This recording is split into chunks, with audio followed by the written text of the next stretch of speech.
filles, je suis super contente. Ben, c'est fini République Dominicaine. C'est pas que je suis contente que ce soit fini, mais je suis contente de la manière dont les filles m'ont reçue.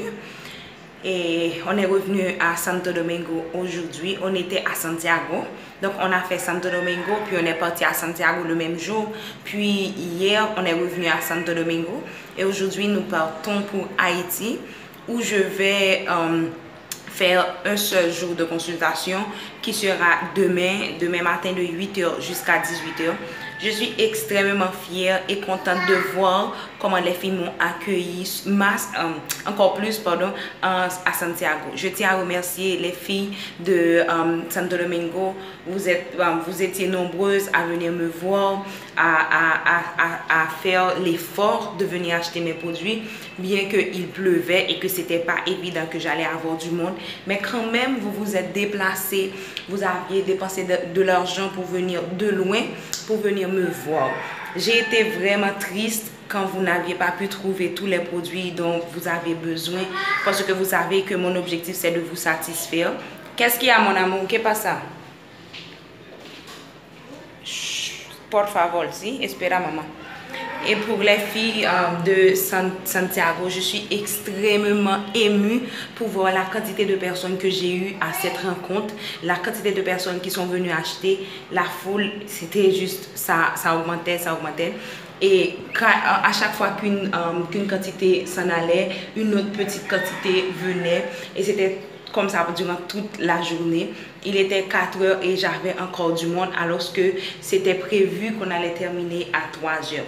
Donc je vais m'asseoir sur la toilette. Donc c'est vraiment émouvant et c'est vraiment impressionnant de voir comment réellement les Haïtiennes qui vivent ici à République Dominicaine ont envie de me soutenir. C'est pour ça que j'ai négocié pour mettre un point de vente ici, que dès lundi, je pense que vous allez pouvoir acheter les produits, lundi ou demain, sauf que j'ai pas beaucoup de temps pour mettre une publication sur Facebook et vous donner les explications, les numéros de téléphone, les prix, etc. Mais franchement, c'est vraiment top. La façon dont vous m'avez reçu, c'est impressionnant. Je suis super contente et j'espère qu'à Port-au-Prince, ce sera la même chose et que vous allez venir en foule pour acheter les produits, pour m'appuyer, etc. Je vous annonce aussi, ce sera la vente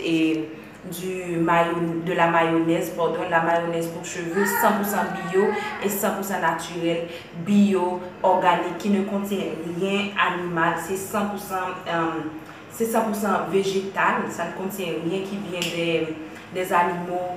Donc, je serai très contente de vous recevoir demain, si Dieu veut, à Delma 33 pour la vente officielle de ce produit-là. C'est à 250 $ haïtiens. Et donc, voilà, c'est un petit pot comme ça dont vous allez avoir pour mettre dans vos cheveux. Donc, je suis trop émue, ça grandit. Je dis merci à Dieu pour l'opportunité qu'il m'a donnée pour que je puisse réellement faire ce que j'aime et pouvoir vivre de ce que je fais, pour apporter du pain chez moi et pour que mon époux puisse avoir un travail où il se sent à l'aise, où il se sent bien, où il sait qu'on travaille pour nous et qu'on ne fait pas l'esclave des autres. Je ne dis pas travail pour les autres, c'est de l'esclave, mais quand même, si tu peux avoir un petit truc à toi, c'est beaucoup mieux. Pour moi et pour lui, travailler pour les autres, on le sent comme si on était des esclaves. C'est ce qu'on sent. Mais chaque personne sent sa façon d'être. Il faut un tout pour faire le monde. Il y a des gens qui préfèrent travailler avec des gens. Il y a des gens que non. Par exemple, moi et mon époux, on ne préfère pas ça. Donc voilà mes chéris, je vous demande de vous abonner sur cette chaîne parce que là vraiment, on est tout près des 20 000 abonnés. J'ai hâte, j'en ai trop envie. Donc abonnez-vous pour que vous puissiez avoir des recettes, des vidéos, etc. J'ai beaucoup d'anecdotes à vous raconter sur République Dominicaine. Il y a des choses fous. Il y a juste sur la route, il y a des choses qui se sont passées, qui sont vraiment drôles. On nous a demandé le passeport de mon bébé, de mon fils, parce qu'il était avec nous. Oui, et quand on a donné le passeport du bébé, ils ont dit, oh, il est argentin. On a dit oui, et ils nous ont demandé, et vous êtes argentin aussi? On a dit non, on a un passeport haïtien, on donne les passeports haïtiens. Et ils ont dit, mais comment est-ce possible que votre fils, il soit argentin. Et qui est le papa? J'ai dit, voilà le papa. Il a demandé à mon mari, mais c'est qui est la maman? Il a dit, mais c'était la maman. C'était vraiment drôle parce que ici, à République Dominicaine, pour les gens qui ne le savent pas, et bueno, c'était la fille qui venait juste pour prendre les linges sales. Je lui ai dit que non, parce que je pars.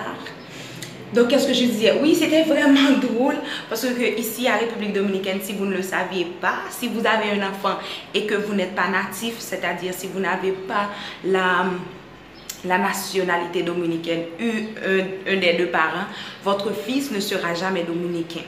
Et en plus, ce qui a fait du tollé, je peux dire, dans l'histoire, c'est que les gens qui étaient dominicains avant, ils leur ont retiré la nationalité. Par exemple, les gens qui sont nés dans ma génération, par exemple, qui sont dans les vingtaines et qui étaient dominicains, parce que cette loi-là n'était pas vraiment en rigueur. Quand le nouveau président ou le président qui était là est venu, il a enlevé la nationalité, il a dénaturalisé les gens, donc les gens n'avaient pas de nationalité. Parce qu'en Haïti, pour avoir la nationalité haïtienne, il fallait, et je ne vais pas dire naître en Haïti. Premièrement, il faut naître en Haïti, mais si tu veux l'avoir, il faut que tu renonces à ton autre nationalité. Ton autre nationalité. Donc ces gens-là n'avaient pratiquement pas de nationalité et ça a vraiment fait du bruit. Il y avait vraiment des manifestations au niveau de différents pays. Même en Argentine, ils donnaient de l'asile à ces gens-là.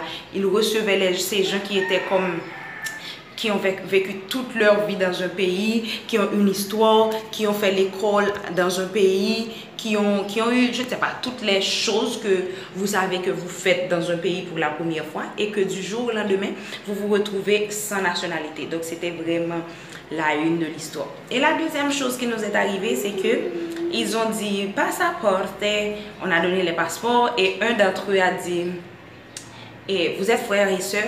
en parlant de maman, et je pensais que peut-être que c'était une félicitation, qu'on se ressemblait, que c'est chaud. Et il a dit, on a ri, on a dit, quoi? C'est quoi cette question? Et il a dit, oh, c'est parce que j'ai vu que vous avez le même nom. Et moi, je suis comme, ¿Qué está diciendo este hombre? Dios, c'est quoi? Qu'est-ce qui lui arrive? Ça, je peux comprendre dans un sens, parce qu'en Argentine, si tu te maries avec quelqu'un, tu ne peux pas changer ton nom. C'est pas comme moi, je me marie et que je vais changer mes documents, je vais mettre le nom de mon mari. C'est pas possible. Mais en République Dominicaine, c'est pas comme ça. Les gens changent de nom, je pense. Parce que je connais des gens qui se sont mariés et qui ont changé de nom. Il y a des youtubeurs que je suis qui ont changé de nom. Je ne sais pas s'ils se sont mariés dans un autre pays et ils sont revenus vivre dans leur pays parce qu'il y en a qui vivent en République Dominicaine et qui ont changé de nom. Et on était comme, non, non, non. Il a dit, mais non, c'est pas possible, vous avez le même nom. On a dit, on est mariés, légal, on est mari, femme, je ne sais pas. Et il a dit, ben voilà, ok. C'est bizarre, mais je comprends. C'est comme ça qu'il a réagi. Donc il y a des choses vraiment fous qui se sont arrivées. Il y a tellement d'histoires, il y a tellement de choses à raconter sur la République Dominicaine. En fait, à chaque fois que je voyage dans un pays, il y a tellement de choses qui se passent. Mais le plus amusant, c'est que cette fois-ci, durant mon voyage ici, j'ai pu apprécier, comme on dit ça, disfrutar, j'ai pu enjoy plus le moment que j'ai passé ici qu'avant. Avant, je n'aimais pas vraiment, j'étais toujours très occupée, j'étais toujours très fatiguée et je pensais toujours à mon fils parce que la première fois que je suis venue, on ne pouvait pas venir avec notre fils parce que l'ambassade dominicaine en Haïti a eu l'erreur de dire que mon fils avait besoin de visa alors qu'il n'avait pas besoin de visa avec son passeport argentin, il pouvait venir sans visa et même il n'allait même pas payer de taxes. C'était comme une carte de touriste qui ne vaut rien, même pas 10 $ et puis déjà. Donc, et la deuxième fois, je devais voyager dans un autre pays et je suis juste venue en transit. Donc, j'étais vraiment fatiguée et je pensais à mon vol. Et la troisième fois, bon, je suis venue comme 5 ou 6 fois. Mais les fois dont j'ai passé les nuits, beaucoup de nuits. Et quand je suis revenue de mon voyage, je suis passée aussi à la République Dominicaine. Et là, j'étais aussi très occupée, j'étais vraiment pressée. Je n'ai même pas loué de chambre d'hôtel parce que je suis rentrée à République Dominicaine à minuit et il fallait que je parte à 4 h. Donc, 4 h du matin. Donc. Mais cette fois-ci, j'ai vraiment passé un bon moment. J'ai vraiment enjoy la République dominicaine. Et je remercie encore une fois toutes les filles qui ont fait le déplacement, qui sont venues me voir. Donc voilà, je pense que j'ai tout dit. J'ai parlé beaucoup dans cette vidéo. Je vous fais d'énormes bisous. On se revoit dans une de mes prochaines vidéos, les filles. Hasta luego!